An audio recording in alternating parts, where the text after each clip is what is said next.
Viagem na eletricidade.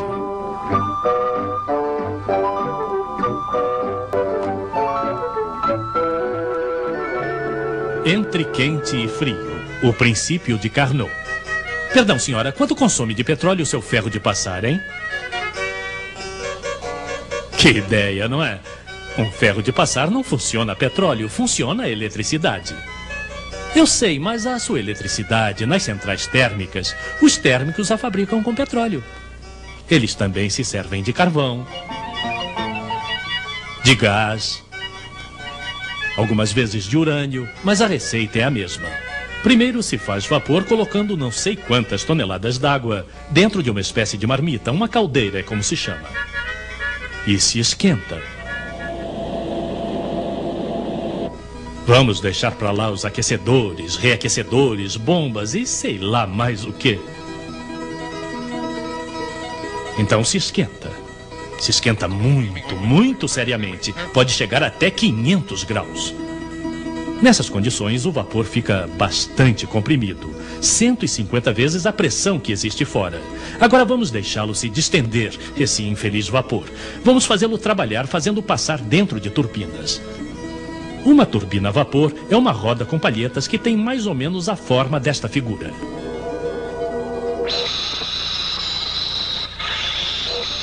Então encontramos o nosso vapor na saída completamente distendido dentro de um segundo recipiente chamado condensador, onde naturalmente ele se condensa, como seu nome o indica. Ele volta ao estado líquido, se preferem.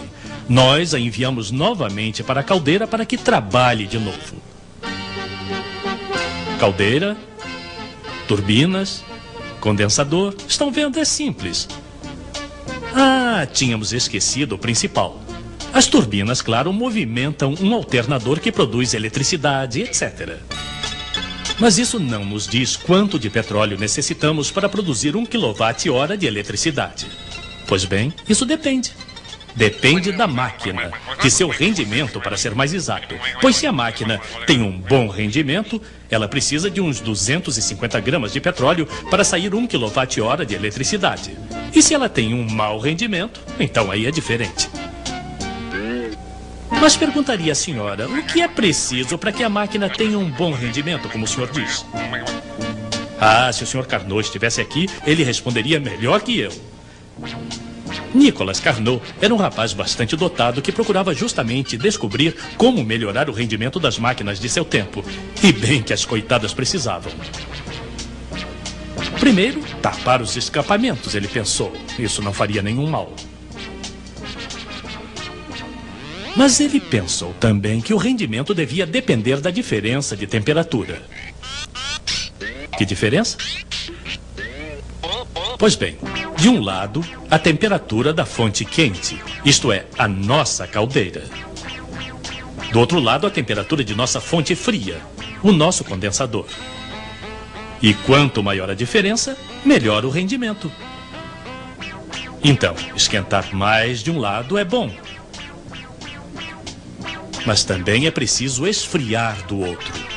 E é lógico, porque esquentar a caldeira provoca pressão, estamos de acordo. Esfriar o condensador, ao contrário, provoca depressão, vazio. E quanto maior a diferença de pressão, mais o vapor se distende, mais ele trabalha e melhor é o rendimento. Então o nosso térmico em sua central, que quer tirar o máximo de quilowatt-hora de seu petróleo, segue os conselhos do Sr. Carnot. Do lado fonte quente não se pode subir mais. Do lado fonte fria, então aí resfria-se o condensador muito vigorosamente com uma corrente d'água que necessita de uma quantidade enorme de canos. Mas muito vigorosamente quer dizer que é preciso fazer passar aí por dentro uns 25 metros cúbicos d'água por segundo. Isso não se encontra tão facilmente quanto um cavalo. Então não se espantem se as centrais térmicas forem instaladas de preferência na beira do mar ou dos rios.